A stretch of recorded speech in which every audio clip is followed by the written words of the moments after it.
Il faut d'1 semaine à 1 mois pour fabriquer une pièce moulée à la cire perdue, selon sa complexité. La première étape consiste à injecter de la cire sur un emporte-pièce en aluminium. Cela permet de créer un modèle de cire un peu plus grand que la véritable pièce. On l'utilisera pour fabriquer un autre moule en céramique.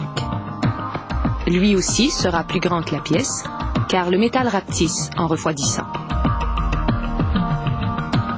Ce code, apposé sur le modèle de cire complété, permettra aux ouvriers de la fonderie de savoir quel type de métal utiliser pour mouler la pièce.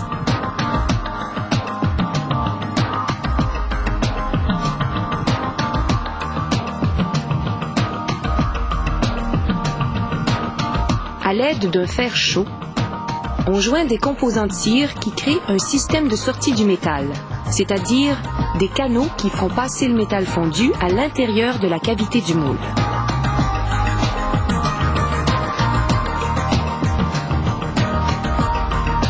Cet assemblage de cire fait ensuite trempette dans une solution de céramique appelée barbotine.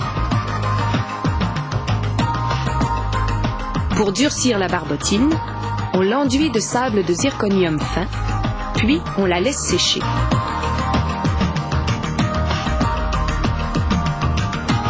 Un robot répète ensuite le traitement avec du sable à gros grains jusqu'à l'obtention d'une coquille de céramique de 7 mm d'épaisseur. L'assemblage de cire recouvert de céramique est maintenant prêt pour le décirage. Les ouvriers l'envoient dans l'autoclave durant 5 à 10 minutes. Ce traitement fait disparaître la cire et crée un moule en céramique dont la cavité représente la forme de la pièce. Dès que ce moule est sec, on peut commencer à mouler la pièce. Mais on le place tout d'abord dans un four qui le chauffera pendant 2 ou 3 heures. Une opération essentielle pour prévenir le craquement du moule, qui surviendrait inévitablement au contact des 1200 degrés Celsius du métal fondu. Le voici d'ailleurs qui se déverse dans la cavité du moule. On le laissera ensuite refroidir et durcir à la température de la pièce. Il faudra attendre 2 heures pour l'aluminium et de 4 à 5 heures pour l'acier. On pourra alors briser le moule à l'aide d'un marteau vibrant, en 5 minutes à peine.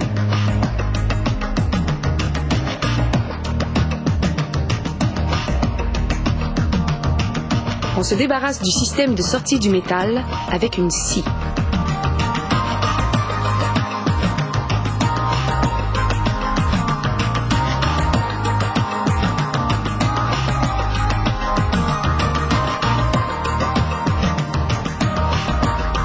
Puis, on polit la surface de la pièce.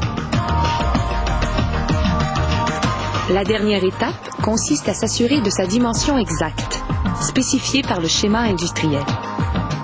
C'est ce qu'on appelle le calibrage. Pour être calibrées, les pièces en acier doivent être chauffées dans un four. Les pièces en aluminium, elles, peuvent être calibrées lorsqu'elles sont froides. Les techniciens utilisent toutes sortes d'outils et de presses pour mesurer les pièces. Si elles ne respectent pas les spécifications, il faudra les retravailler ou tout bonnement les rejeter. Parmi la panoplie d'instruments sophistiqués, on retrouve ce comparateur optique qui vérifie les angles et les rayons, ainsi que cet appareil de mesure de coordonnées qui examine scrupuleusement les dimensions.